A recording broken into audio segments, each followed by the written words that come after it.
আজকে বিধানসভায় বিধায়কদের সঙ্গে নামা মুখ ঢেকে যাচ্ছে এবং মিডিয়ার লোকেদের সঙ্গে দেখা করতে বিধানসভা চললে একবার আমি আসি। আজ আমাদের পার্টির মাননীয় সুরেন্দ্র আমাকে আমন্ত্রণ করেছিলেন জন্মদিন জেনে, সেই জন্য কাজই হলো,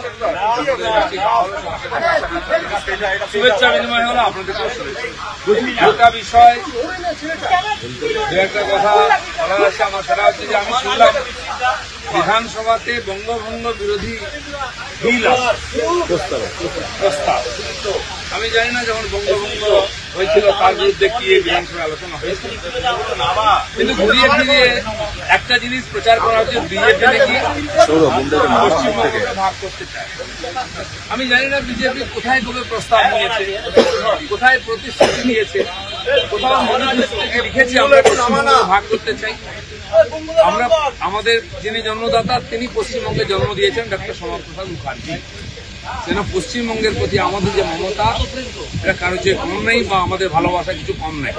যারা এই বিভাজনের রাজনীতি করে ভোট নিতে চান, রাজনীতি করতে চান, তাদের সম্বন্ধে সাবধান থাকা উচিত। তারাই পশ্চিমবঙ্গ উন্নয়ন, তারাই উত্তরবঙ্গ উন্নয়ন মন্ত্রী করেছেন, উত্তরবঙ্গ উন্নয়নের আলাদা দপ্তর করেছেন, উত্তরায়ণ করেছেন, যেখানে কোনো অফিসার নেই, কর্মচারী নয়, খালি বোকা বানাবার জন্য উত্তরবঙ্গের মানুষকে। আমাদের রাজ্য সভাপতি মাননীয় সুকান্ত মজুমদার কেন্দ্রীয় মন্ত্রী, তিনি উন্নয়নের একটা নতুন মডেল বা যোজনা দিয়েছেন সামনে, প্ল্যানিং কি হওয়া উচিত। কারণ তিনি নিজে উত্তরবঙ্গের মানুষ, তার যারা ভোটার তারা উত্তরবঙ্গের, তাদের কিছু আকাঙ্ক্ষা আছে, তারা তাদেরকে বলেন তাদের প্রতিনিধির মাধ্যমে, সেখান থেকে প্রতিনিধি হিসাবে একটা আলাদা মডেল দিয়েছেন উত্তর পূর্ব ভারতের সঙ্গে যুক্ত করার জন্য। এই ধরনের বহু মডেল আছে। ভারতবর্ষের 125টি জেলা যেগুলো পিছিয়ে থাকা জেলা, তার মধ্যে পশ্চিমবাংলার 5টা জেলা আছে, তার উন্নয়নের জন্য কেন্দ্র সরকার আলাদাভাবে করছে, সেই টাকাটা রাজ্য সরকার নিয়ে নিচ্ছে। উত্তরবঙ্গের জন্য দপ্তর করেছেন, কাজ কিছু হয় না, উত্তরবঙ্গবাসীকে বোকা বানাবার জন্য। আর উত্তরবঙ্গবাসী এটা জানে স্বাধীনতার আগে, স্বাধীনতার পরে তারা বঞ্চিত বিভিন্ন সরকারের দ্বারা, তাই তারা বারবার কোনো না কোনো কথা বলেন যেটাকে বিচ্ছিন্নতাবাদী ছাপ মেরে দেওয়া হয়। তাই তারা টিএমসিকে কোনোদিন ভোট দেয়নি, কারণ উত্তরবঙ্গের উন্নয়নের বিরোধী হচ্ছে টিএমসি। উত্তরবঙ্গের উন্নয়নের কথা বলেই হাহাকার উঠে যায় টিএমসির মধ্যে, আর বিজেপি উত্তরবঙ্গ চাইতে বলছে।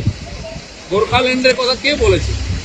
গোর্খাল্যান্ডের দাবিকে বাঁচিয়ে রেখে জিটিএতে সিগনেচার করেছেন মমতা ব্যানার্জি, আমরা করিনি।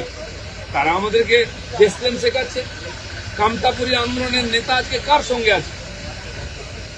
আজকে গ্রেটার কুচবিহারের যে আন্দোলন চলছে, অনন্ত মহারাজ আমাদের সঙ্গে আছেন, কিন্তু তার সঙ্গে মমতা ব্যানার্জি মিটিং করতে পারেন, তখন তিনি বিচ্ছিন্নতাবাদী হন না।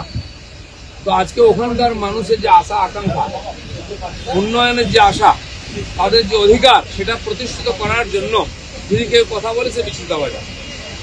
এইভাবে উত্তরবঙ্গের মানুষকে বারবার পিছিয়ে রাখা হয়েছে, তাদের অধিকারকে হরণ করা হয়েছে।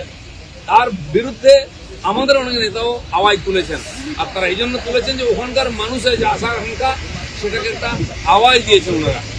সেই জন্য কামতাপুরী আন্দোলনের কথা ওঠে, সেই জন্য গ্রেটার কুচবিহারের কথা ওঠে, সেই জন্য গোর্খাল্যান্ডের কথা উঠছে। উদ্দেশ্য একটাই, ওখানকার মানুষ বঞ্চিত, তাদের আওয়াজকে দাবিয়ে রাখা হয়েছে, তাই তারা কোনো না কোনোভাবে বলছেন।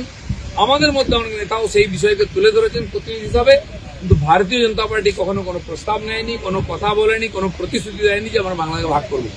যারা বিজেপিকে বদনাম করে রাজনীতি করতে চাইছেন, তাদের উদ্দেশ্যটা বোঝা গেছে, তারা উত্তরবঙ্গের উন্নয়ন চান।